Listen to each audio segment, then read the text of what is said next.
Welcome to the Momnesia podcast, a podcast for moms where we share the stories we want to remember and the ones we wish we could forget. We're your hosts, Julie Short and Sarah McLaughlin.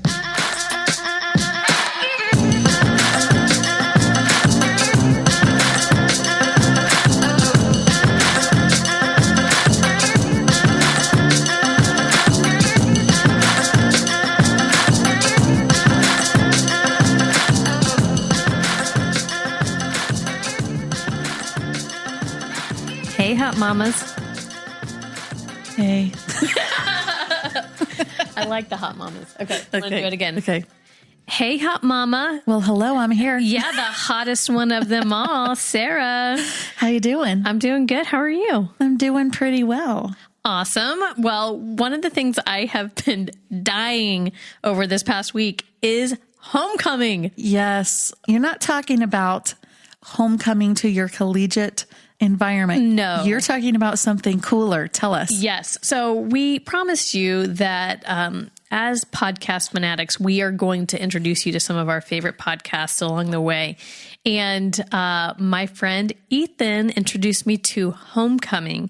I believe it is a Gimlet production, and they always do great things. But this podcast was just turned into an Amazon series. Yes. Amazon Prime. And Sarah and I have just binged it. Yeah. And what's weird, I shouldn't be surprised by this, is that I texted you the other day with like an inside joke from a scene that I thought, there's no way, is she going to know what I'm talking about? And you did. You knew what I was referring to. Instantly. Right. And it freaked me out. And we had watched... Yeah, but we had watched the exact same episode on the exact same day. It was weird. Yeah. It was weird.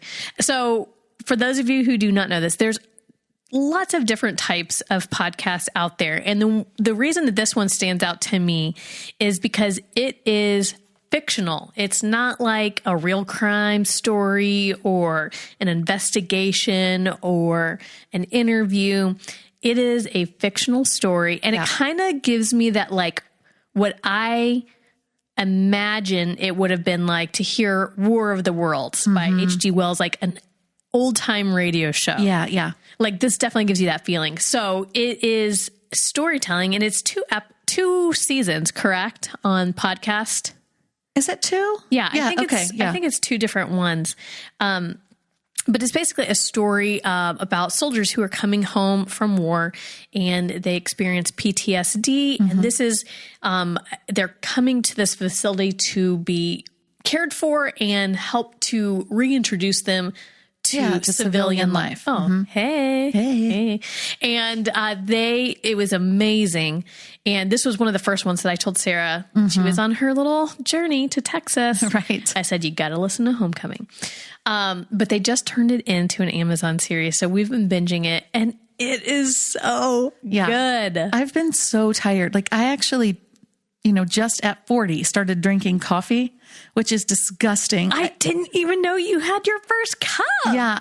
I mean, I had a couple and it worked, but I'm just like, I don't think I can do it. But it's because I was staying up too late to binge watch this series. I mean, how irresponsible. And it wouldn't take long because this is kind of a unique format. It's only 30 minutes long. And I feel like a lot of shows on Netflix or Amazon, they're like those hour-long, 50-minute segments. But these are only 30 minutes. So you can binge a season pretty quickly. Right. A few nights. I mean, if you're committed. And I don't know about you, but I just love the way... I don't know, the production of it, something about it. It cuts back and forth in time and jumps around, but it's seamless. And oh man, I am just totally in love with it. Yeah. And we're not the type of people who are going to spoil anything. So I'll just pause right here and say that if you continue to listen right now and you want to watch it, we're not going to tell. This will be spoiler free. Yeah. But one of my favorite things about it from the production standpoint is how many things are shot overhead and how you see the symmetry of the room and the certain colors. There's a very kind of mid-century, it's present day, but I love that mid-century. Yeah. The jewel tones and the look of the lights and the sounds of the shoes on the marble floor clicking. Like there's just a lot of things that are fascinating. And I would say the pace at times of the storyline feels a little bit slow, but there are all these other visual things happening. Even if it's a still, a shot that's in one place, you see these little things moving around in the whole screen. It's like visually very, I don't know. Intriguing. Yeah. Rich. Tantalizing. Yes. It definitely keeps you focused on the show. And I loved also the lighting. I don't know if, Oh yeah. I don't get into this type of stuff. So that's why to me, it is fascinating that it captured me that way. But just like the way that the way they use lights to shine on a character and like the light itself is giving you clues to the story. Or the items on her desk, things like that. Yeah. Yeah, it's so good. The one thing that I get a little caught up in, though, is Julia Roberts. So Julia Roberts is the main female character. Is that called a protagonist? Protagonist, yeah, or heroine. Yes, there we go. She is also the producer, right? Is she producing or directing? She's one of the producers, but I feel like that's like something they give to all the famous people. Yeah, I'm not sure.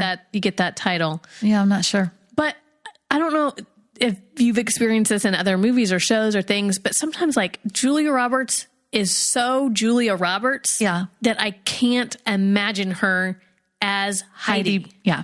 Yeah, Heidi I know Bergman. what you mean. Yeah, like I can't get past that. Like I just pick up on all of the Julia Roberts nuances. Right. Yeah, I was aware of that. And I also really like, is it Catherine Keener? Yeah. Her voice, I'm obsessed with her voice. I was just watching The Incredibles 2 this week, and she's the voice of one of the leads in that movie. And like, which one? We just watched that too. The sister, the screenslaver. Oh, you're right. Yeah, you're right. And I mean, her voice is like velvety with the perfect rasp. So she's the Heidi Bergman, of course, in the podcast. And I was thinking, is Julia Roberts going to try? Is she trying to say this the way that Catherine would? Like I was also I was dissecting it in that way too. Yeah. And Heidi in the podcast seems a bit more absent-minded than... A lot less sure of herself, I thought. Correct. A lot less sure of herself. For those of you who are going to listen to the podcast first, which do you suggest that? I think so. I think if I were watching it without that, I'd be like, this feels slow, or this feels... What is going on? What is going on? Yeah. So I'm a part of this group on Facebook. It's a group of women who love books, podcasts, and shows and movies. And so we were talking about this one the other day, and the woman who posted it for the first time, the Amazon series, she's like, it's weird. And I was like, oh my gosh, that's how I found out about it for the first time, that it was a show. I was like, is this about the podcast? And she's like, I don't know. I have not watched this, or I have not listened to the podcast. Yeah. And so I said, is it about soldiers coming back from war and PTSD? And she's like, yep. I think. Yep. She's like, yeah, but I don't really know what's going on. Yeah. And I was so excited. So I immediately started watching it. And I was like, yes, this is the same one. I was like, and this show is really good. You just don't realize it because you haven't heard the podcast. Right. Okay. So speaking of shows, total side note, I watched a show thinking, okay, I binge watched Homecoming. I'm done. I need another show now, as the holidays are coming, and I've heard of Call the Midwife. Whoa, intense. It was so I good, haven't heard that so one. Intense. Yeah. If you ever start watching, which I suggest you do. I mean, my one hesitation is when I looked at the Netflix listing, it had like 7 or 8 seasons. And I was like, do I want to get emotionally involved in this? I know. Do I want to commit to 7 or 8 seasons? Right. But yeah. So is it basically just a midwife who's coming to deliver? Are you watching deliveries? There's a lot of that. It's not a documentary, but it's like a 40s, probably like historical fiction might be the genre. Like Dr. Quinn Medicine Woman?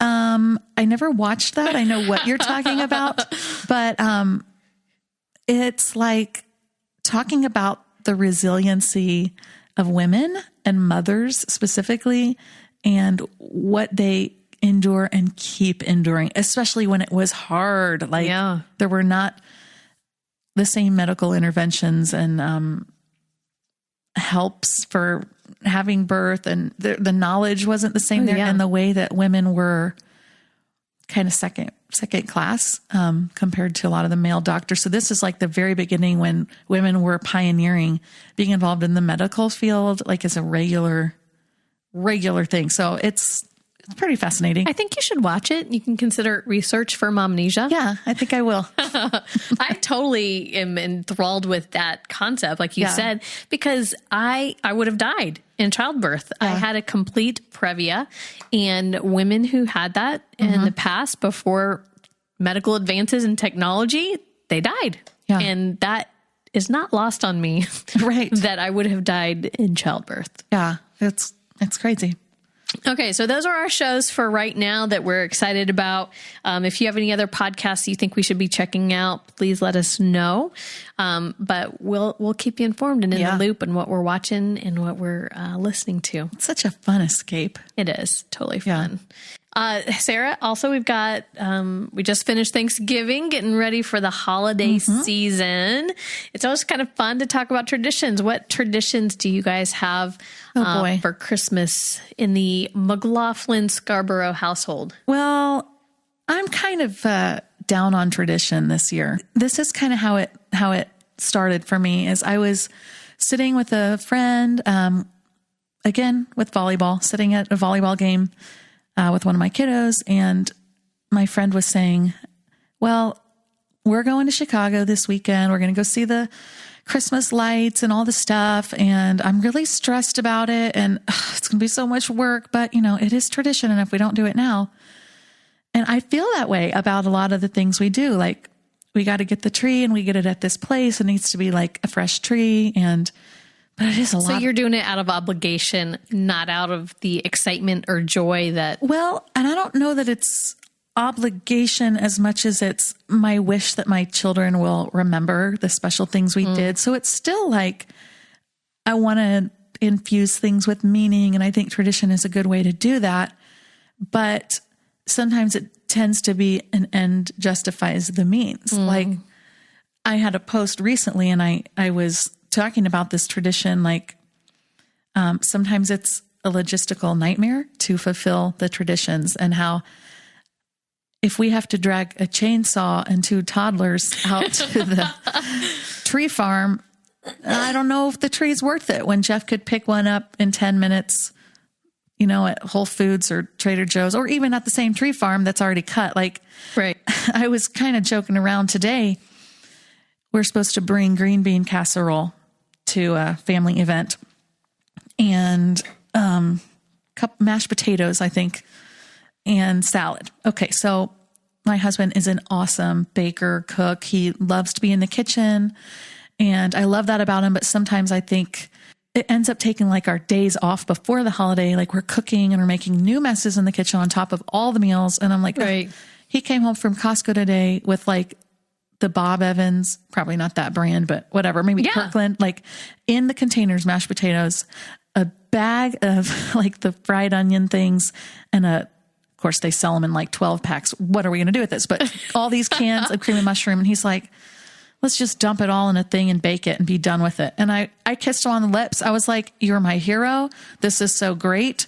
Why should we stand around peeling potatoes? I mean, like, It's just, I think this year I'm just like, our tradition is going to be to make new traditions, let go of the ones that are stressing us out. If something cool comes along and we do that instead of this other thing we've done before, then I want my kids to remember we were present and happy. So I don't know. I'm kind of like, maybe that's the tradition. Yeah. Present and happy. I feel like it is. So I'm like, instead of a traditional Christmas meal, I think we're going to have a taco bar. I'm going to just try to play this up, and whatever seems fun, that's what we're going to do. Cool. Yeah. When it comes down to it, I love school mashed potatoes. Do you remember those from high school? Oh, yeah. We talked about this. Like, did we? On the podcast, the sloppier, the better. We were talking about the noodly things. Yes, but I love those mashed potatoes, I do man. too. And I'm sure those are instant. I know. There aren't any school ladies back there peeling potatoes. Right. Yeah. They should sell that. That'd be a liability, giving all those people those sharp peelers. That's true. I mean, someone in a kitchen lab has been working to make that work in a box. Why should I stand there and reinvent the wheel? Well, if you ever do need a quick mashed potato fix, my grandma introduced our family. It is the Bob Evans in the they're so grocery store. good. It's so good. Right. Oh my gosh, I love those mashed potatoes. So what about you guys? You have some traditions that you'll do? Well, while we're on the food one, I will hit this one. This is more of a Thanksgiving tradition. Okay. But we do have some homemade noodles that we make every year. That is passed down from my grandfather on the Miller's side. Okay. My grandfather died 2 years and 2 days before I was born. Okay. And so I never got to meet him. But heard lots of great stories passed down. And it was interesting at my grandmother's funeral, I got to meet the lady who makes the noodles. Oh, wow. And that was the first time I had ever met anyone from that side of the family, really. Okay. So that is one of our traditions. We do make homemade noodles. And sometimes, so like this year, we're with the Shorts. Mm-hmm. If we don't get that at Thanksgiving, sometimes we'll do that at Christmas. Okay. To kind of swap those out. But I feel like a lot of our traditions center around church and food. Yeah. So we Yeah. traditionally are involved in our Christmas Eve service at Park Place, whether that's being angels or shepherds, or one year when Matt was born, I got to be married. That's Colin cool. was Joseph, Mary Kate was an angel, and Matt was baby Jesus. So that sounds kind of stressful though. Like, it really wasn't. Good. It was fun. It's That's a lot so of cool. fun. So we usually are involved there. And then the next morning, we typically will have our Christmas together as a family before meeting up with extended family. Okay. Where we'll have brunch. We have an egg casserole, egg souffle, whatever you want to call that. Yep, we do too. And then my mom makes this beautiful Swedish tea ring. So Amy and I each year we're like, okay, we need to learn how to make this. Right. So we can help Carry with the that torch. tradition. So each year we kind of try and learn something new now that we're adults. Now, did she do that when you were little? Do you feel like she did it every year? Oh yeah, Yeah. definitely. Deb is pretty amazing. Okay. You know, she was a stay-at-home mom, and obviously you do not appreciate it at the moment. Right. But she got up and made us a full breakfast every day.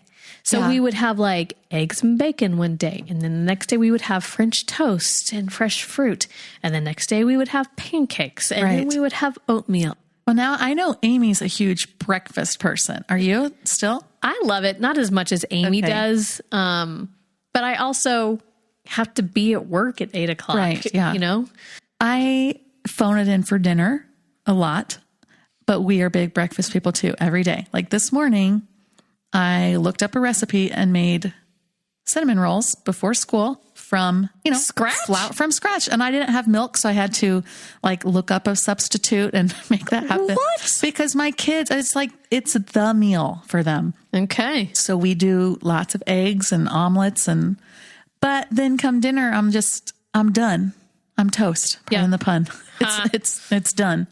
So the thing I was kind of pulling up here is I posted about tradition is I think the thing is that tradition isn't really the farm to get the tree or the ring, the Swedish tea ring or the egg casserole. I mean, all those things, they are part of it, but they are just the where and how we get to being together. It's the how we did that year. And so I think this year I'm choosing to try to look a little bit more at the how are we best with each other. And if it's making the egg casserole that we've done in years past, and getting us around the table, maybe it is. And if it's being spontaneous and doing something completely different, and it needs to change, then we're going to do that thing. So I like that. I guess we're all getting there in our own ways. For sure. Well, I hope everybody has a great Christmas, a great Hanukkah, a great time together as family. However it is that you guys celebrate that time of being together during this time of year,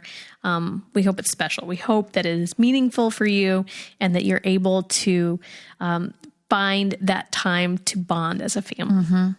Stress-free. Amen. Hope for that too. Yep. Well, let's bring on our guest. Okay, Julie, I'm very excited about our next guest. So am I. Of course, Christina's going to tell who she is, but I'm going to give just a quick synopsis through the lens of friend. This friend is so dear, and we have walked through so much life stuff together. And to the point that last week she shared some gorgeous family pictures, and I was, okay, Enneagram alert again. I'm a 4 and I'm feeling all the things, but I was feeling joy looking at the pictures. I was feeling like nostalgia about things they've gone through. I was feeling so many things that I was crying. I mean, within a second or two of seeing the pictures. And then I was Marco Poloing her to just tell her, I am so in the scene of these pictures. And I just love her and love her family so much that it brings me great joy to bring her here. Now, there's going to be so much because I know her story in intimate ways that I feel especially thankful that she's willing to be vulnerable and share it. I think there's a lot of power in sharing our stories, and this one in particular. And I think it's going to be fun also to have her here. So without further ado, let's bring on Christina Smith. Let's go get her.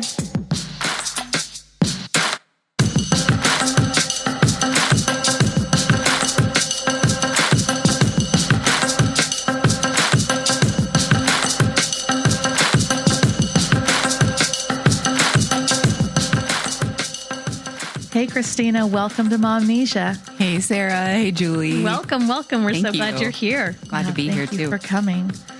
So I want you to first tell everybody kind of who you are. Give us your professional stats and your little bit about who you are as a family, with your family life. Okay. Well, I'll definitely get into lots of that story later, but I am a therapist in Muncie, Indiana, at a place called Stillwater's Professional Counseling. My husband is actually a therapist there as well. And so we really do have lots of therapy talk at home. I'm sure. It's just, I feel so blessed, quite honestly. We work in the same practice and we're able to bounce things off of each other and help each other grow.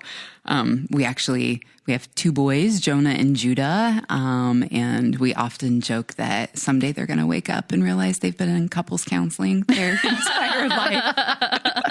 That's awesome. Yeah. Okay, real quick, Jonah and Judah, were those intentional 2 J's? Because I have Mary Kate and Matt. Oh, nice. But it was not intentional. Yeah, it was not intentional, Okay. but let me tell you, it is Joda and Juna, and I'm sure. yeah, their names get all sorts of messed up. From you? Because you're like yelling at them, or from other people that are just like meeting them? No, me. Okay.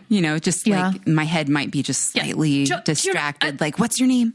Yeah. J, little J, big J. Right. Get over here. Although I do that and my kids' names aren't similar. Yeah. I think it's just a mom thing. It's just a mom thing. Yeah. Okay. Yeah. So I've been a therapist for about 20 years. Okay. I love doing that work, and I love being home and available with my kids as much as possible too. So I volunteer in the schools with them and, try to do fun things in our neighborhood community, and, just try to create some fun things. Yeah. And you do a lot of cool things. Like one thing that comes to mind, for instance, is the story time. Yeah. Tell us a little bit about that real quickly. Yeah. So a few summers ago, I had just this idea of creating an opportunity for the kids in our neighborhood to get together, and really actually the families to have an opportunity to get together and build more community within our neighborhood. We have lots of young families, lots of people that are out running and, walking their dogs and that sort of stuff, but don't necessarily know each other. Right. Or talk to each other. Yeah, or talk to each other. Right. And so a few summers ago, I thought, hey, let's do something where we would invite families within our neighborhood to our front yard. And what I decided, and basically kind of my philosophy of doing things, is I want to make it simple and something that I'm going to stick with. Yep. If I get too complicated, then it's just going to easily fall off of, the agenda. So what I ended up doing was a couple times week through the month of June, I invited people to come and we'd throw down blankets in our front yard. And basically I would just sit there and read stories to them. How fun. Children's stories. And the first year I think is when we read Pippi Longstocking, and that was a super fun story to read with them. And so the kids just gathered around, and I would read, and then we'd have popsicles at the end, and people would just play around in our neighborhood and get to know each other. And my dream was kind of just this simple idea of seeing people ride their bikes and ride, their tricycles or whatever, or walk down the road. And lo and behold, like the first night at about 7:00, I looked down the road and there they come. And it was just the coolest thing. Oh. It was the coolest thing. You never know. So how did you get word out that you wanted to do this? Oh, the amazing world of Facebook. Oh, Of course. Yeah. Yeah. It ended up being super easy, and my kids got super excited about it. So they actually ran down the street to different homes where they knew there were kids living there and said, hey, please come to our story time. And now they want it to keep going. Yeah. Mm-hmm. And it's not like they're 4 and 6. Right. I mean, they're getting older, like middle school, and they're still into it. Mm-hmm. It's so great. Mm-hmm. Wow. I don't think I realized they were middle school age. Well, almost 12. Okay. Like on Thursday, my oldest will be 12. And so, Happy birthday. Yeah. So hold on a second. I have one more question about this, because I don't even have a neighborhood, so I can't implement this, but I am fascinated by the idea. When you first said this, I was picturing like storybooks, like more like kid books, but Pippi Longstocking, I mean, that's like a chapter book, as my son would call it. That is right.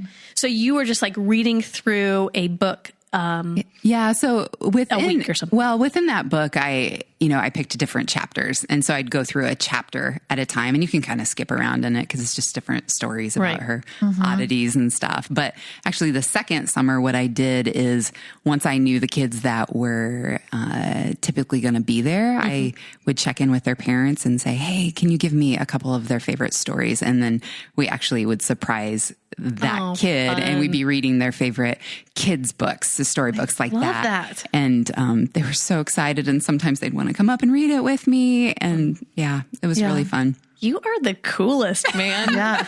That's what you call library chic. Yeah, it is. Library chic. Yeah. Yes. That's very library chic. We're going to change the format slightly because we will get to your stories of remembrance and the one you wish you could forget. But as we've talked, it seems really important that the timeline in your story kind of giving a consecutive sense of what really came before motherhood and how it began is really important. So we're going to kind of turn it over to you for a while and let you share your story, please. Yeah, thanks. Let's see. My husband and I got married in 1998. We were just a year or so out of college, and in the beginning, I don't know that either of us were really driven to start having kids. We just weren't, actually. And so about 6 years into our marriage, we decided, let's go ahead and start trying and see what happens. Yeah. And of course, my husband was all about that. Right. Practice makes perfect. Practice makes perfect.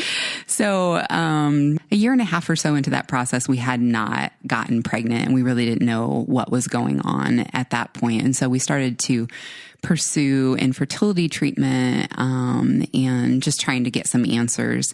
And there was no real clear cause as to why we weren't getting pregnant, but we started to do some of the basic stuff, medication. And I know that you were talking about some of that. I listened to your story, Julie. And so we did go the route of Clomid, and that was a very emotional time, tracking everything. And we did IUI. Okay. So we still were not getting pregnant, and just lots of just huge, disappointments and a lot of valleys through that process. And so we were basically kind of at the end of what we thought we were going to do as far as treatments go. And so we took a pause and just said, we're going to wait and see what happens. And how long was that time frame? It was about a year. A year, okay. Yeah, about a year of doing treatments. And so we decided to take that pause, like I was saying, and we started talking more seriously about adoption at that point. And so we started looking into some, are we going to do international adoption? Are we going to do domestic adoption? And we had made the decision that, we're going to do domestic adoption. And there was a good organization in Indianapolis that we were actually going to look into. And so about 2 months after we decided to stop the infertility treatment, and again, we had been doing a little bit of the paperwork stuff for adoption, this dream trip, we were sent to Hawaii, actually by sent to Hawaii by this wonderful, being sent, this wonderful, generous man in our church who just knew we had been going through some stuff, and David was a pastor at that point.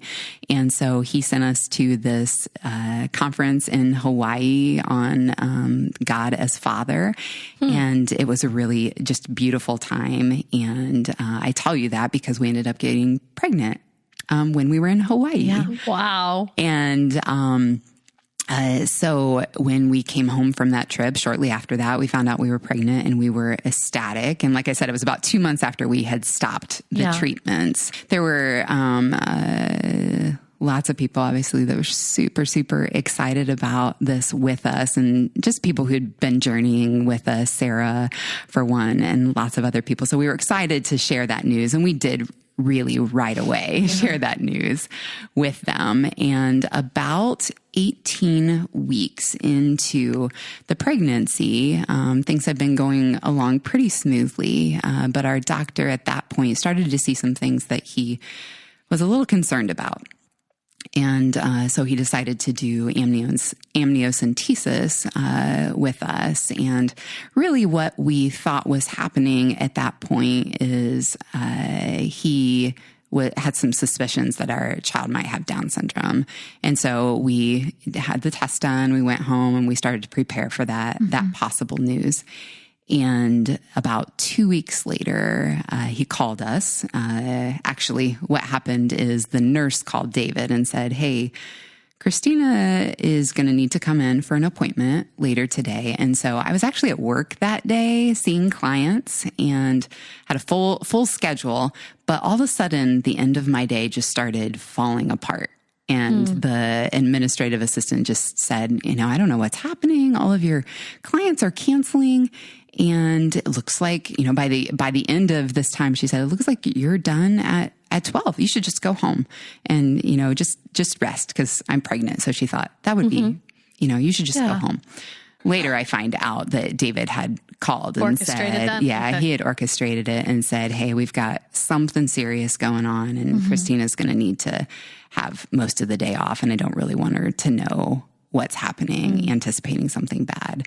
And so I go home that day, and lo and behold, David's waiting there for me, which was very bizarre. And he said, "We got to go to the doctor. I got a call from the nurse and they want us to come in." And so we, like the breath is kind of out of me at that point. Right. I can tell he's I cannot imagine what that car ride was like. I can tell he's pretty serious and worried, but trying not to show me a lot of it. And so we get into the car and drive to the hospital where the doctor's office is. And we're told that we're going to go into the doctor's office, like the office. And when I say that, it's not an exam room. It's his office where all the charts are and the diagrams are on the wall and all of his books are, and there's a table and chairs. And it's like what you see in the movies. It's like that. Yeah. And that's the only time I've ever been in one. Right. And I don't really want to go into that office again. But he sat down with us and he proceeded to tell us that our daughter had a chromosomal abnormality called trisomy 13. And I didn't know what that meant. And so he, gave it to us in layman's terms and told us the long list of abnormalities that she might have with her external body, internal body, and the words he used was, "This is a disorder that is incompatible with life." And I just, that I just remember again, the air just being taken from me. And so he said, there are a lot of decisions that you have to make. And so David and I left that appointment pretty numb, pretty overwhelmed, crying, obviously, and discussing things that we never thought that we would be discussing. Right. What do we do with this?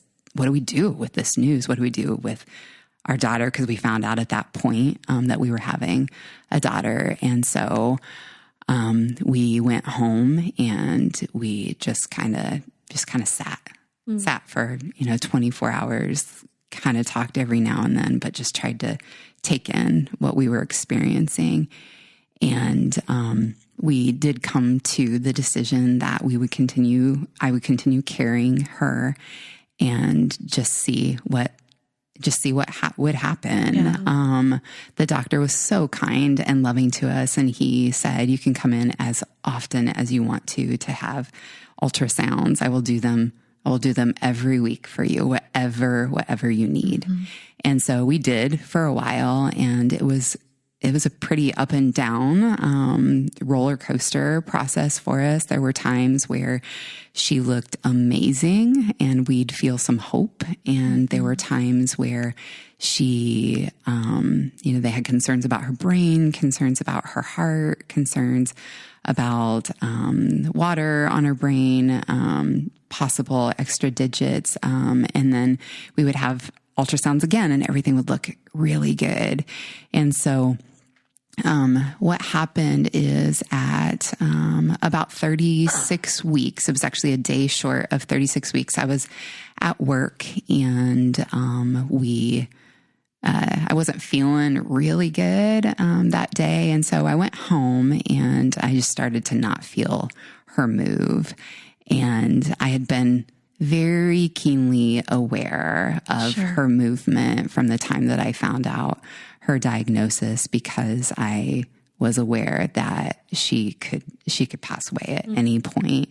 And so, that day I remember thinking, okay, I need to do something to see if I can get her moving. And so, I know you're a huge chocolate chip lover, Sarah. So I tossed some chocolate chips in my mouth thinking that'll get her going, and I felt some more flutters, but shortly after that, my water broke and, I called David and we went to the hospital, where it seemed like everybody already knew us. They were waiting for us. And so I went in, to deliver, my daughter, and she started to not tolerate the delivery very well. And so they decided to do a C-section with her. And something, actually, Julie, I was thinking about this. I have to interject this. I was thinking about this, just last night, and names are a really big thing for us. And we had all of these boy names picked out for quite some time and did not have a girl name. And we were, trying to get pregnant for all that time. And we were trying to think, what would we name a girl? And it hit me last night as I was thinking through some of our story that there was a period of time where your dad actually was the interim pastor at our church. Right. And he was preaching about, he used the Greek word zoe, and he said that word means life. And it was from that moment, David and I nudged each other and we thought, Zoe, that's the name that we want to use. Awesome. And I just remembered last night, that was your daddy. That is my daddy. That was your daddy. Wow. And so he's pretty awesome. He's pretty awesome. He was amazing.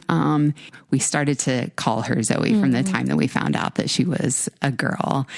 And like I was saying, we went into the hospital. She wasn't tolerating the delivery. And so they decided to do an emergency C-section because they wanted to give us every opportunity to meet Zoe alive. While she was still living. Yeah.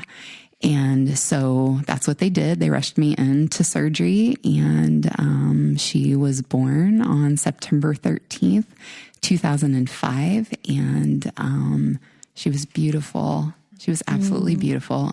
She had dark, wavy hair like myself, and she had deep blue eyes like my husband does. And I had just waited to meet her, and there she was. And I remember in those moments that she did not cry. And that was something that we talk about a lot, like that first cry. And so they hooked her up to oxygen. They intubated her to help her breathe. And I got to spend lots of time with her that night as they rolled me through the NICU and to my room, and they placed her on my chest, and I got to love on her at that point. And then we rested for a little while because it was late into the night when I had her, and we woke up the next morning just trying to figure out, okay, what's our next steps.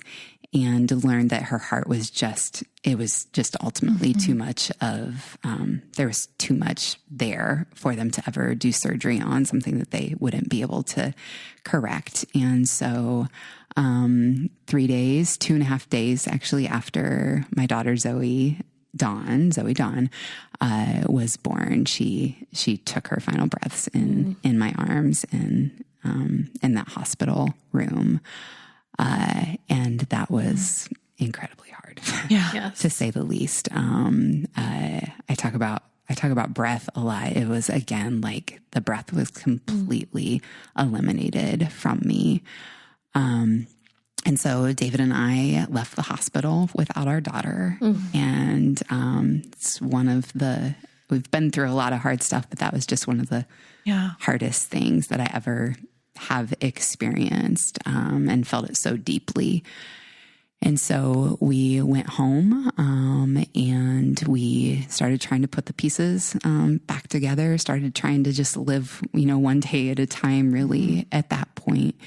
And about 3 months after Zoe's death, we started just talking about this possibility again of adoption, because what we had learned during that final part of my pregnancy with Zoe, we did genetic counseling at that point. So we found out that it was actually really going to be unlikely that I was going to be able to conceive a healthy child.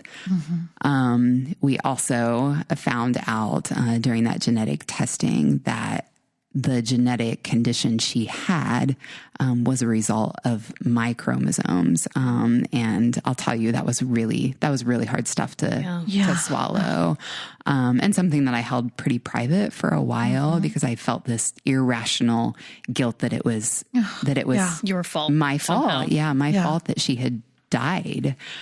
Can I add something right there? Absolutely. Because I know not very many people got to meet her because of the logistics of being in the NICU and that short time, and you needed to capitalize on being with her. But I did get to meet her. Yes. And she was such a stunning, those eyes, it's very vivid and memorable to me. And I just count myself really fortunate that I did get to meet her. Yeah.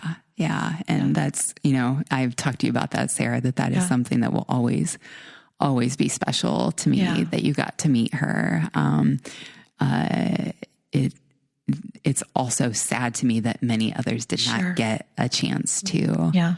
But the NICU was so beautifully, just generous with us, allowing many family members to be in there at the same time. And I think because we have some appearance similarities, Sarah, I think that David actually said, well, let's Christina's sister. Yes. Yeah. And they're like, okay, we're not going to ask any questions. Can we see her ID? Right. And I don't want to turn this on me here, but I will say also, I've had a moment, and I think at least one of them I've called you on the way home from the hospital with each of our children. Of course, we got a twofer there at the end. So all 4 times we had our 5 children, where it's hit me as we've put that car seat in, how we can take it for granted. And it, especially the first time, it just completely overwhelmed me that you had left there without that. It just kills me.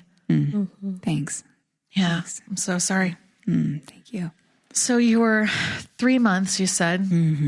Yeah. So about 3 months after Zoe had died, we started having those conversations again about adoption. Because again, now we're thinking we're not going to be able to get pregnant. Like there's a reason now. Right. Now we have some of the answers that we didn't have before as to why we weren't getting pregnant. And was that also part of the? Yes. Okay. Yes. Not getting pregnant as well. As far as we know, we were like given some various stats like that maybe we might have 2 healthy pregnancies out of every 6 conceptions that we might have. And so as we looked back, we were able to point to a couple times that we think I had very early miscarriages, but wasn't aware that I was pregnant. And so it was all kind of starting to line up.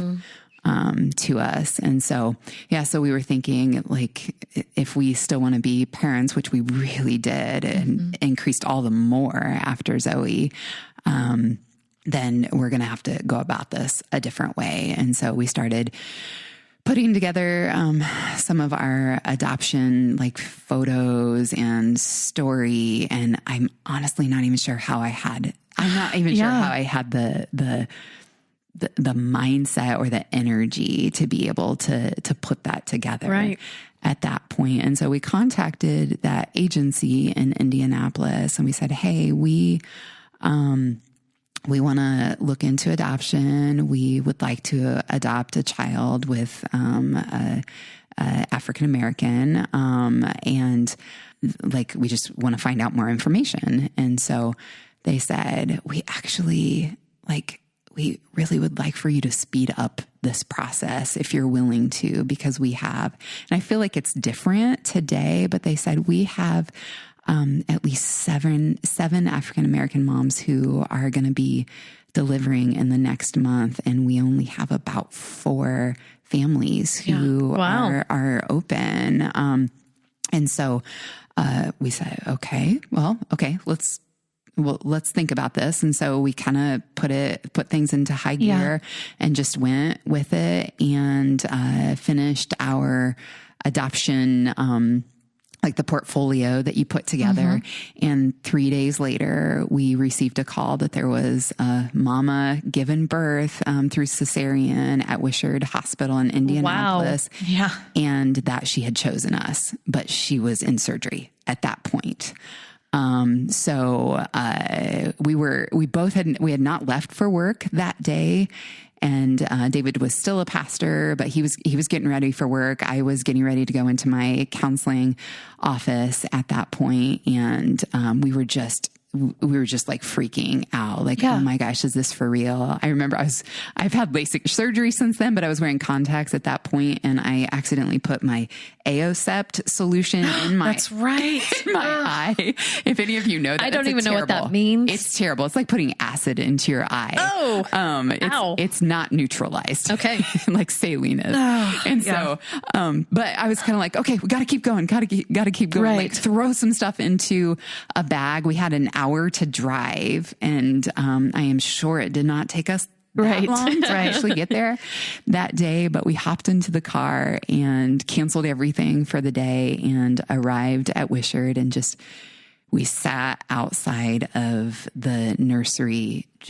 We were told to just sit there and wait. And so David and I are just still and quiet and just sitting there waiting for someone to maybe recognize us. Right. You know, because a lot of times with adoption, you may meet the mom ahead of time and like get to know each other a little bit and talk through the plan. That didn't happen. Did not happen. Okay. And this was all like fast paced. So even all the people that we were working with at the adoption agency, they didn't all know us. So we were just waiting for someone. We didn't have cell phones at that point that we were, sending them a picture. True. Right. Yeah. Like, here's what I look like, Right. So someone did recognize us. They came up to us and said, "Are you David and Christina?" Yeah. Okay. Well, you get to come in and meet him. And so we go in, we go into the nursery and meet this beautiful baby boy that we were able to name, and we named him Micah David, middle name after my husband, Micah, a name that we had loved for a long time.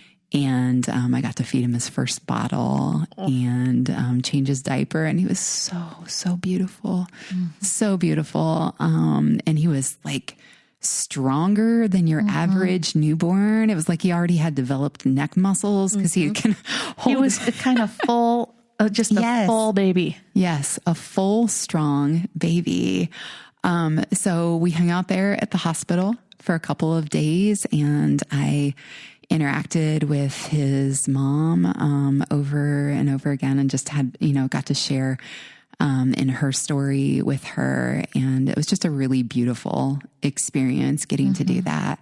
And 2 days after he was born, we loaded him up into a car seat, and the car seat actually that we had purchased for our daughter for Zoe. And so we loaded him up and we got in the car, and I know Sarah and Jeff were some of the first people we called. We're like, we're coming home with a baby. Right. We are coming home. Wow. And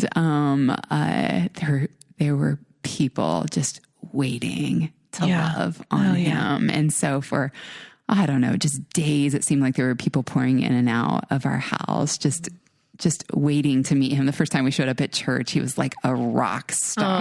He was a rock star. Cause people had, I'd mentioned David was a pastor for the first 10 years of our marriage before he became a therapist. And so people were just living this along with us. Me, really, my clients were living it along with us, but the church was living it along with us, our friends, our family. And so there was a lot of excitement about Micah, and David, he talks about often how he attached so quickly to Micah, and just felt that deep connection of him being his son. And so that first month, it was just fun getting to experience life with him. And 30 days after we brought him home, David and I were in the car with Micah. We were driving down to Asbury, Kentucky, where my brother-in-law and sister-in-law were. And they actually had not yet gotten to meet Micah because my sister-in-law was pregnant. And so they were waiting down there. She was about ready to deliver. She actually did. And so we ended up deciding we're going to wait until the 30 days is over, because that's what the amount of time is in Indiana. And then we are busting it down there to Asbury, Kentucky, to meet our new nephew and to have them meet their nephew. And so we were driving down, and I guess David actually did have one of those flip phone cell phones at that point, because we got a call from the adoption attorney. And we happened to be pulled over getting lunch at that point. And I could tell again, I was like, crap, there's a serious conversation happening. And I didn't know what it was for sure. But David just said a lot of, okay. And I'm sitting in the back seat. Remember, we're stopped at that point, sitting in the back seat, feeding Micah. And he turns around and he says, that was the adoption attorney, and Micah's dad has claimed his rights, and so they're gonna have to come get him. And so it was just horrible. Yeah, like, seriously, this is happening again. And I just remember saying, like, there's nothing that we can do. And the adoption attorney was clear. Like, he did everything right. We just didn't know that this was going to be the outcome. And so there's no fighting this. And so we asked for the weekend to have with Micah, and to allow friends and family to be able to come and say goodbye to him. And so it was kind of like a funeral again, which we had gone through with Zoe. And doing that in a different sort of way with Micah. People had quickly attached to him. And so coming and saying goodbye to him was just hard for everyone. And then that following Monday, which happened to be my husband's birthday, his 30th birthday, actually, social workers came and they loaded Micah up into their car seat, and they drove off with him and returned him back to his biological family.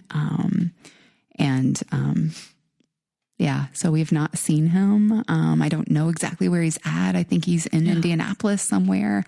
But I've had to come to terms with it's not our right to really seek him out or to share that part of his story, even though it was a part of ours. And so, and can you say, like, I know you've told me, but how rare they said that is? Goodness, in that type of setting. You know, it was like for the genetic condition, it was like 0.001%, you know, a chance that would happen. And it was like, again, it was like 1 out of 1,000 or something like that. That adoption attorney had done thousands is what he told us of adoptions. And he personally had never had that happen. And, you know, it just felt so much sadness for us. Christina, I don't know your story. So this is the first time I'm hearing it as well. And when you said his name was Micah, like I got a knot in my stomach and a lump in my throat because I said that name does not start with a J. It does not start with a J. And I'm like, what is happening? Yeah. And it took my breath away. And I can't even put to words what that must have felt like. Yeah. Yeah. I'm sure you were angry. I'm sure you were hurting. I'm sure you were devastated. Yeah. And like that doesn't even scratch the surface. Yeah. Yeah. I'm so sorry. Thank you. Thank you. I remember like there are some vivid moments like after Zoe died, I remember myself just falling to the ground. In a puddle when they took her away. And it was that same reaction for my husband when they took Micah away. And that's pretty hard to see your strong, you know, just wonderful, amazing husband crushed like that. It also crushed me. I don't want to minimize that whatsoever, but watching his grief was a different kind of hard as well. Yeah. And what happened next is this ironic piece, and maybe TMI, but because go there. because my husband was grieving, and I was thinking, how do I comfort this man? I thought, okay, well, sex. Like I'm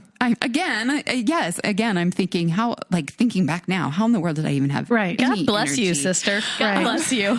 And so we did that. The blessing that comes out of that is that I actually got pregnant with my son, Jonah, that day. That day. Because I wish you could see my eyes right now, people. I'm sure you could probably look in the mirror and see your own all eyes. the time. That's exactly right. Like I knew that we had sex that day, that Micah was taken away. I also thought, hey, it's David's birthday, you know, right? You know, if there ever was a reason, comfort, like And then it wasn't happening for a while, and it wasn't happening naturally before that because there was just so much. So much. There was so much emotion going on. And, you know, my body was even still healing. I had surgery, the C-section and, you know, everything that happens after giving birth to a baby had still been happening to me, following, Micah. And so we got pregnant with Jonah that day, and we know that for certain that it was that day.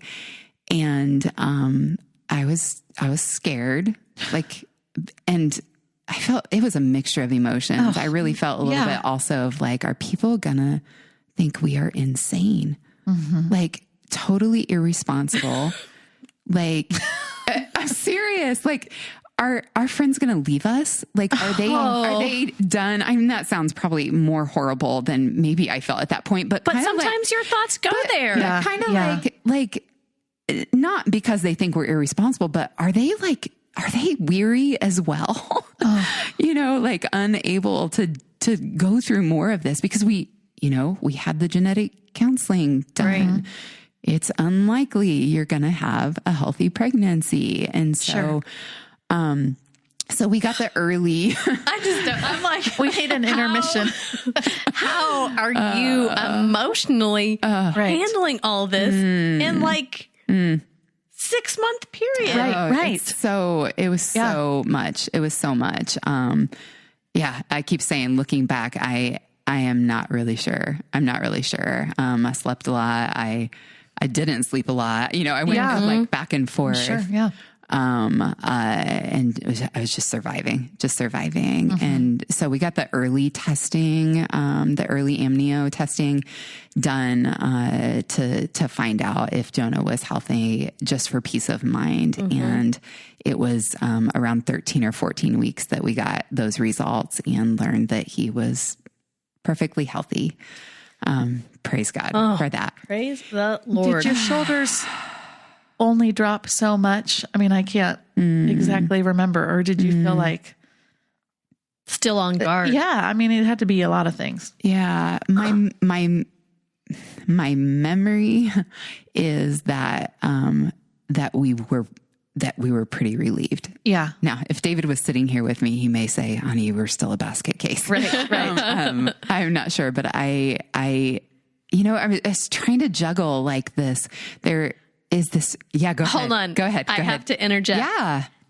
As David has taught me to say, and it's understandable that you would feel that way. Yeah, right. Yeah. That goes out to you, David. Right. That goes out to David. And so, so yes, it was understandable. It made sense, right? That I was feeling like this tension of this beautiful joy and the blessing of this baby that we did not expect to come around, especially in the way that he did at the timing, and this still grieving. Like I was just still grieving. And so not necessarily anxiety over him and his life, but the tension of joy and grief all at the same time. And so, Jonah came around 9 months after Micah was removed from our home, and 14 months after Zoe was born and died. And he was amazing. First of all, he was just a gorgeous, dark-headed, tons of dark hair, beautiful baby. And again, like so many people were so excited to see him, and they didn't give up on us. Yeah, I was going to say they were still there. still there celebrating. And then, kind of in the typical time frame, I got pregnant again, and our boys are 25 months apart. And Judah is this, beautiful, spunky, blue-eyed, blonde-headed kid, he's just fun and full of life. And Jonah is my oldest acting child who's responsible and, thinks things through and is serious sometimes. And, so that's the process of getting to motherhood. And, several years later now, here we are with them 9 and 11, almost 10, almost 12 in the next couple days and few weeks for Judah. And they are adorable. And I don't mean in the adorable, cute, which they are, but adorable. It's because they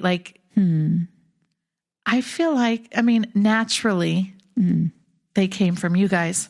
So this isn't shocking to me, but, you know how people will go a long time. They won't families won't be able to get together and we don't get to see them that much, but sometimes they're fast friends. And I think I credit you guys because when we see you guys, my kids will talk about your kids for months. I love them so much. They're just really good-hearted kids and funny. They're funny kids. So do you have a hard time punishing them?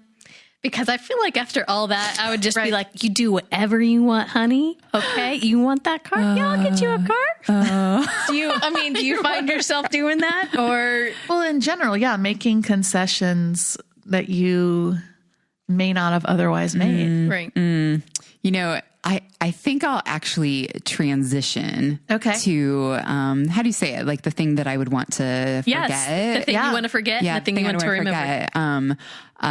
Because that kind of fits along with that. Okay. I think I've kind of had this complex for years, if you will, that my boys are kind of getting the B team mom, if you will. And it's just a different version of the mommy shame that I've never heard you say it that way. Others of us, and that version where like I've been grieving really their entire life.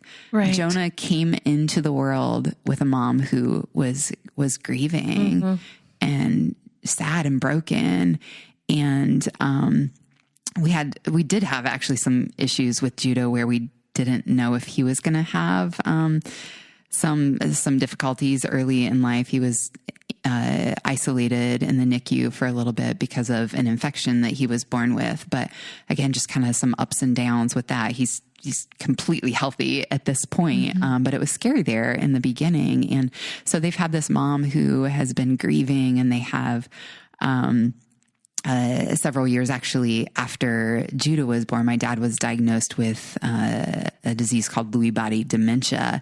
And that was really sad for me to watch my very strong, capable dad develop like Parkinsonian symptoms and this dementia that just took away most of who we knew him as. So grieving that was taking place there. And then he did pass away 2 years ago, but then also chronic pain issues that I have with my back and feet. So things that I even think, you know, they're getting this not quite good enough mom, where I can't run and I can't jump the ways that I would want to with them. And, you know, sometimes even still the waves of grief come. And so I have some sad days here and there, anniversaries come, and I feel it more intensely on those days. And we do talk actually really openly about grief. We talk about their sister.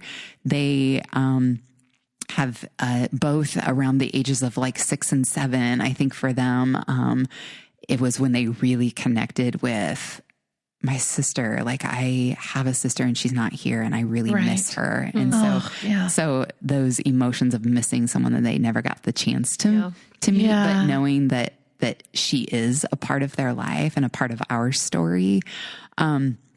So again, I've just wrestled with some of that shame, if you will, of they're getting the not quite good enough version of me, or not the top best version of me. And so on those days where I'm grieving, I may have a little less energy. I may have like less patience for them. And so sometimes I don't think I really make concessions, but I think really what kind of also comes as part of the shame is like, I should be able to do this perfectly. And I've seen this sometimes with people who have gone through, like long struggles with infertility. Like they wait so long to have a child that they then sometimes put this like just unreasonable expectation of motherhood upon themselves. And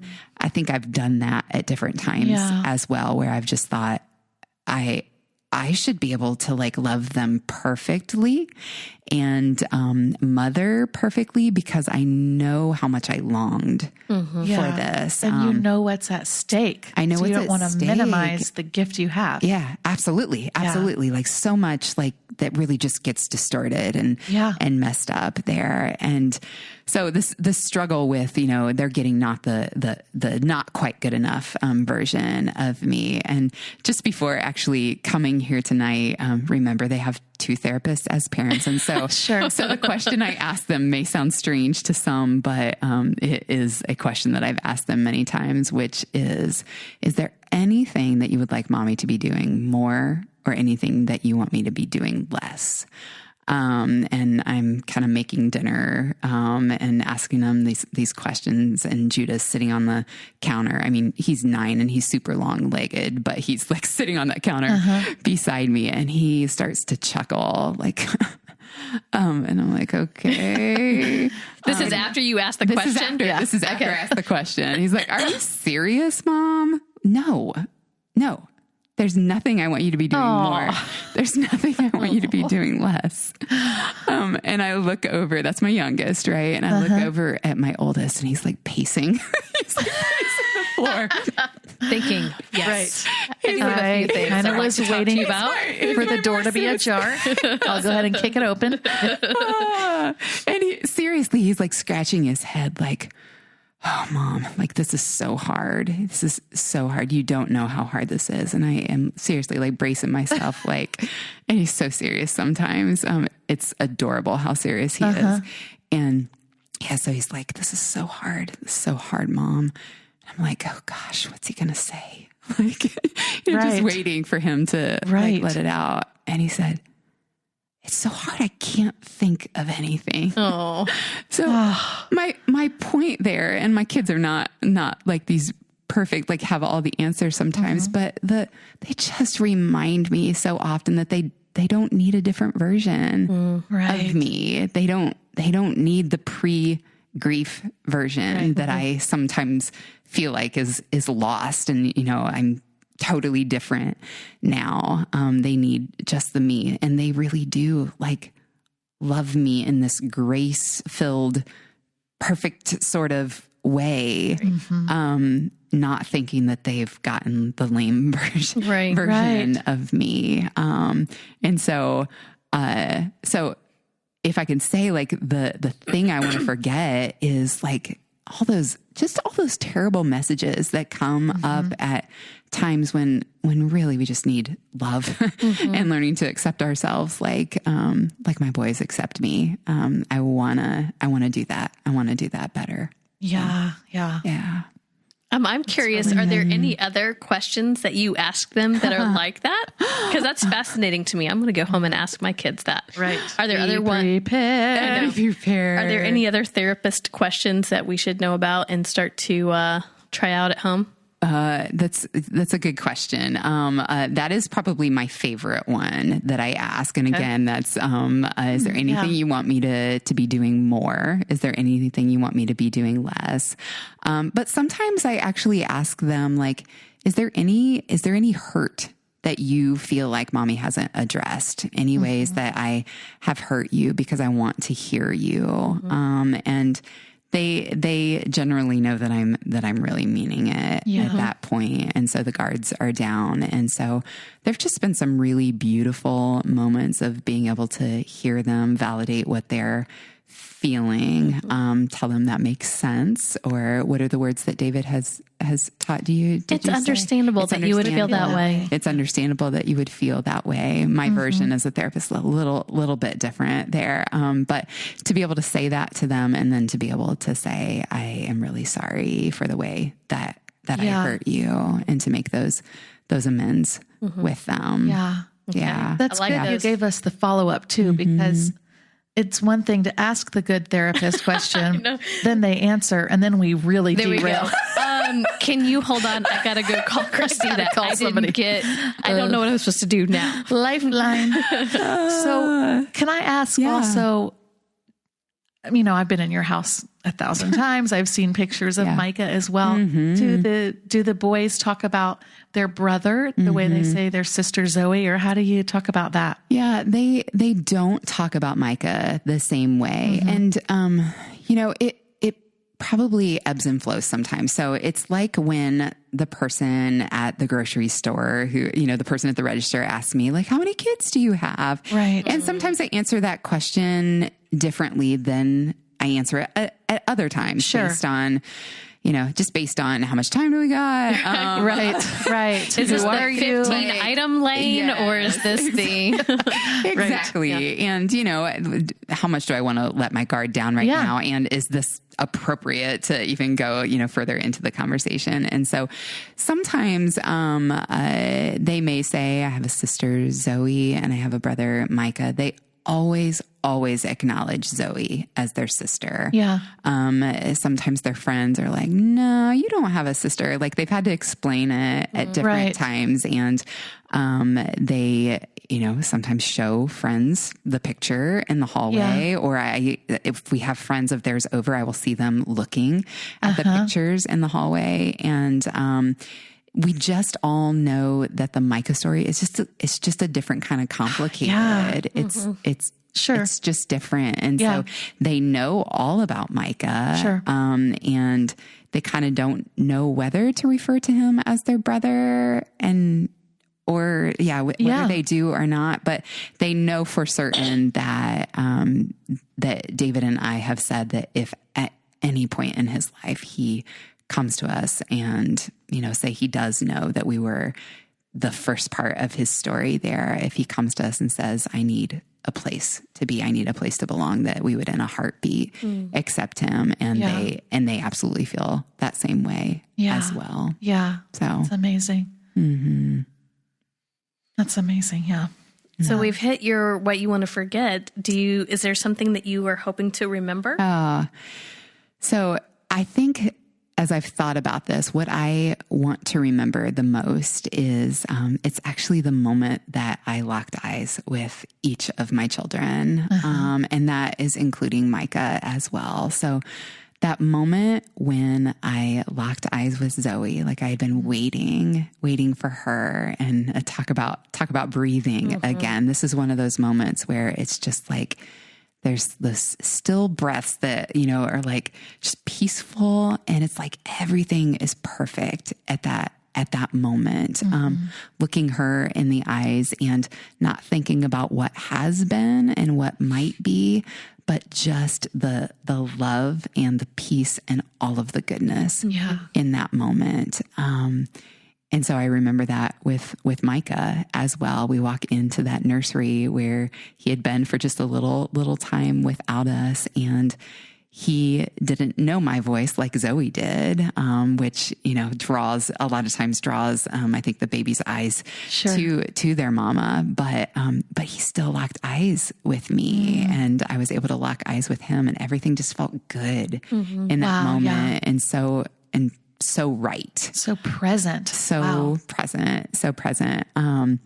And I've only experienced deliveries through C-sections. And so they bring those babies like right up to my, my face there. And I'm assuming it is the same way with a vaginal delivery. And you can attest to that, Sarah. It's just same way. It's like just right there. And so with Jonah and Judah as well, just everything just being still in that moment. It reminds me of like how valuable it is to remain present in the present moment. Cause after locking eyes with Zoe, there was fear. There was, hard stuff. There was the unknown. Even with Judah, with the infection that he was born with, there was some fear. There was some unknown. There was some sadness that I couldn't be with him. But in those very, very moments of locking eyes with them, all was good. And I just want to hang on to those things forever. Cause I see it still, right? When I look at them, especially after those moments that I just talked about where they tell me of a way that I've hurt them, and I'm able to hear them and, able to extend my apologies, and they forgive me. And again, in that moment, it's like everything is good. Yeah. Everything's good. Yeah. Just being present. That's in amazing. That moment. That's awesome. So there's another memory. I thought you might even say that I wrote down. I'm wondering if you could share. the birthday party that you decided to do for I Zoe. think that's so precious. Yeah. For Zoe. Yeah. So I believe that it was like midday, the day after she was born. She was born at like 10:40 at night. And so that next day, midday, they had already gotten the results of her echo cardiogram back and had shared with us that they weren't going to be able, there was no surgery that was going to be able to fix her heart. And so that night, I decided like, I have to be there. I mean, I was in the NICU with her practically every moment I possibly could be. I walked down right after a C-section way before I don't know why they didn't stop me. Yeah. It's like the person who lifts the car from adrenaline. Yeah. It's like you had supernatural power. Absolutely. Yeah, but get the woman a wheelchair. I mean, help her out. They could have, but I woke up in a panic the first time that I realized I had fallen asleep and I was missing out on moments with her. And so I just got out of bed. She just hightailed it to the NICU. I just went down there and we'll just say that they didn't see me. Okay. Yeah. I was just, I was just down there. And so I wanted to be there like night one, like at the moment that she was born, to celebrate her 1 day birthday. And so my best friend from college, Martha, she had come into town and she was also another sister at that point. And so she was in there and we did some stuff that night, like did the footprints of her. And I was able to kind of give her a sponge bath, and change her, like just do some things that were mama-ish with her, even though she was hooked up to all these different tubes. And then the next day, so at night 2, we knew that it wasn't going to be long that she would still be living. And so we invited our family, and you weren't in there, were you, Sarah? I wasn't in there. Yeah. I think you had come earlier that day, if I'm right.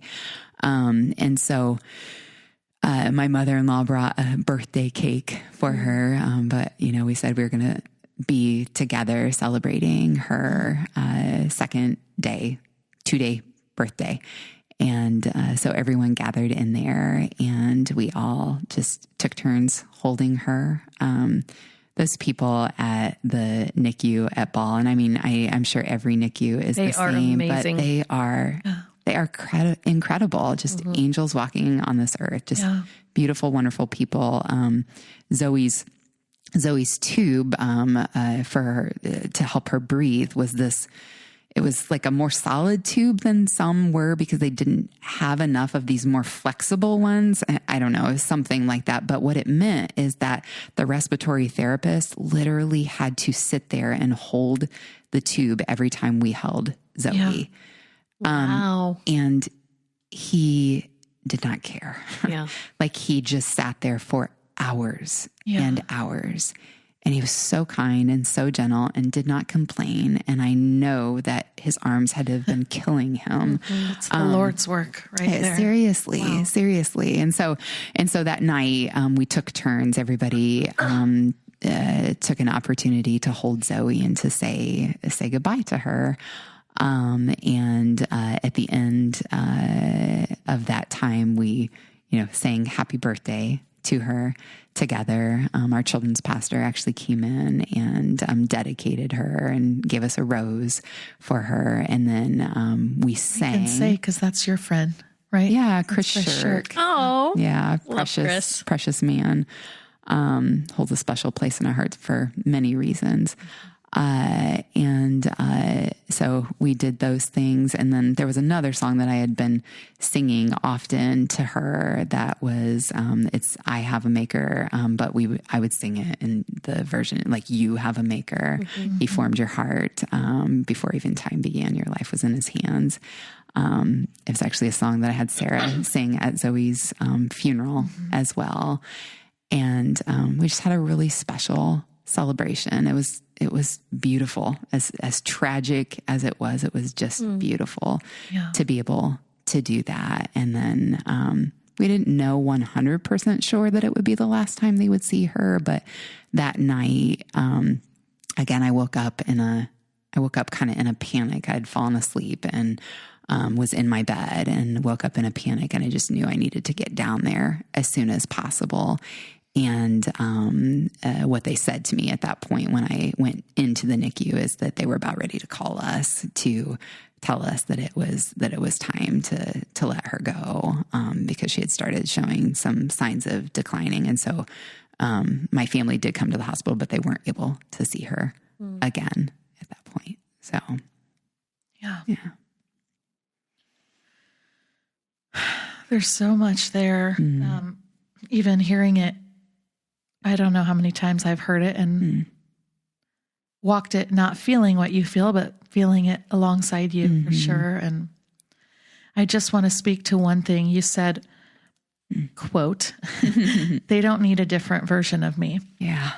You know, when I go back and think about those pictures I was looking at that I told you about, Julie, and was getting so emotional. There's one picture in particular, which we'll have to post along the way with this. And David is kissing the side of your head, and he looks, I don't know what the words are exactly, but like there's such a fierce love. I mean, he has like almost a look of intense hurt and love. Like he's almost furrowing his brow. And it's that kind of thing that even if you feel you're the B team or there's less than, like, I look at you guys and I'd say I'm more than just a fly on the wall. I mean, I don't live there, but I'm like maybe a cat that comes in the cat door, or the doggy door. Stray cat that just wanders I'm around a lot. Okay. And your home and your hearts are oozing with love and fierce protection for each other. So I would absolutely look at you guys and say that is the absolute truth, that you are offering the best version of yourself to your family and to all of us by allowing us to bear witness to your story. Thanks. So thank you. Thank you. Thanks so much for sharing. We tend to try and end on a lighter note, and we want to be cautious of how we transition from this very deep story, very moving, to something that is very light and frivolous. We can do that though. So I want to say, is that okay? Do you want to do that? And we would be fine to not do it as well. No, I'd love to do this, but I also want to say, I heard Sarah say she wants to debate everyone. I'm a debater as well. So if we're you do that making same thing, Julie I'm gonna crazy. I'm going to try not to. Every person we have on here wants to debate so much me. gray. Then let me say, in case you didn't hear me say this elsewhere, this answer, you may have been both answers. Yes, thank you. That's helpful. I mean, it's just, you can go on your gut, and we're not going to say she never did the other thing. Yeah. You know, I've taken the Enneagram test like 5 times maybe. And what are you? Well, it depends on what day you're. So you're a 9? I am. That's what I've come to. 9s can, Yeah, but the first 4 each times day. I was something different. So, Yeah. but 9. Oh, Yep, 9. there you go. There you go. Isn't that funny? Wow, that's impressive. Thank you. I'll be here all night. Okay. So this is the mom seat. Yes. I'm going to give you 2 answers. Okay. You have to pick one. Okay. here we That go. doesn't mean Pretty it's the simple. end all, Pressure. but we're going to do it quick. Okay. Here we go. Disposable or cloth? Disposable. Bottle or breast? Breast. Lots of pumping. Pinterest mom or Amazon Prime mom? Amazon Prime. Jeans or yoga pants? Yoga pants for sure. Top knot or ponytail? Top knot. I just learned how to do one recently. Home birth or hospital? She doesn't care. Hospital C-sections. Chore chart or managing chaos? Depends on the day. Gender reveal or find out when it pops out? Amnio? That's gender. So that's gender reveal. Reveal. Instagram or Facebook? Facebook. Homemade or store-bought? Store-bought. Lullabies or sound machine? Both? 5 servings of veggies per day or month?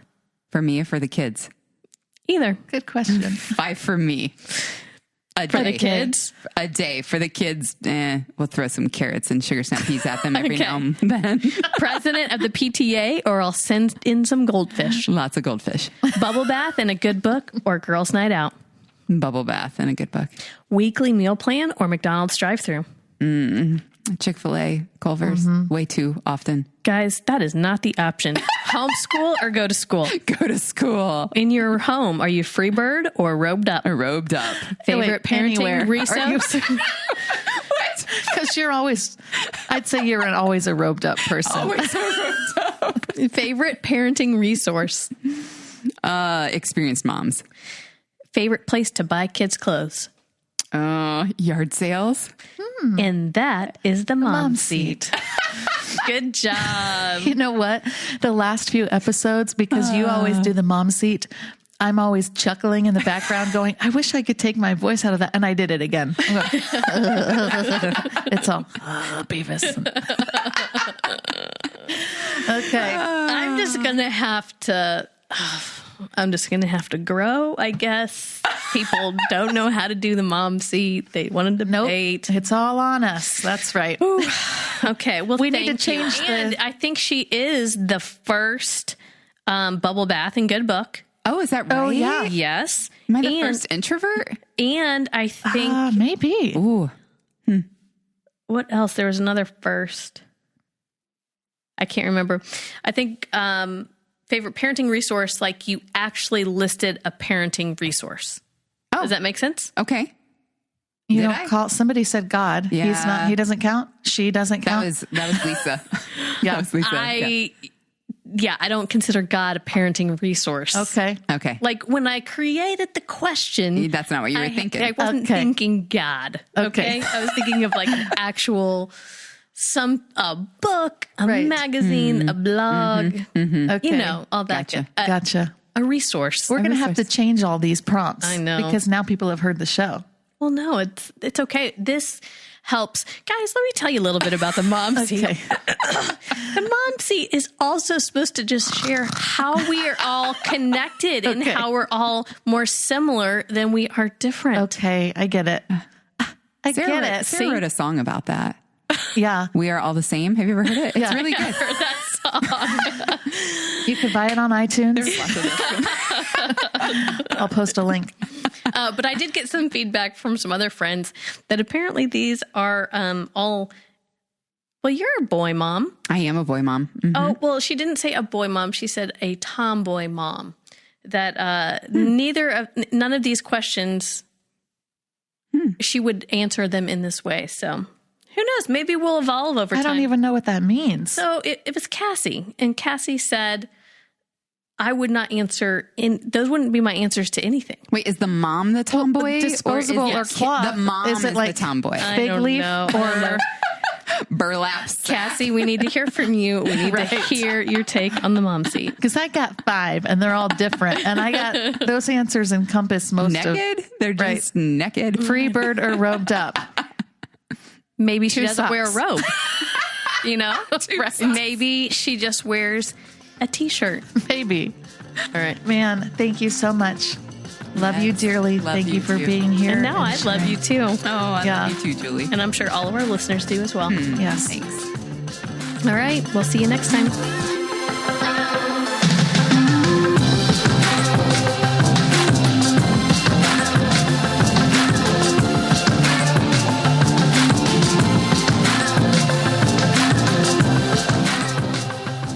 Well, we hope you will come back next week on the Momnesia podcast, where we're going to share more stories before Momnesia sets in and we forget it all.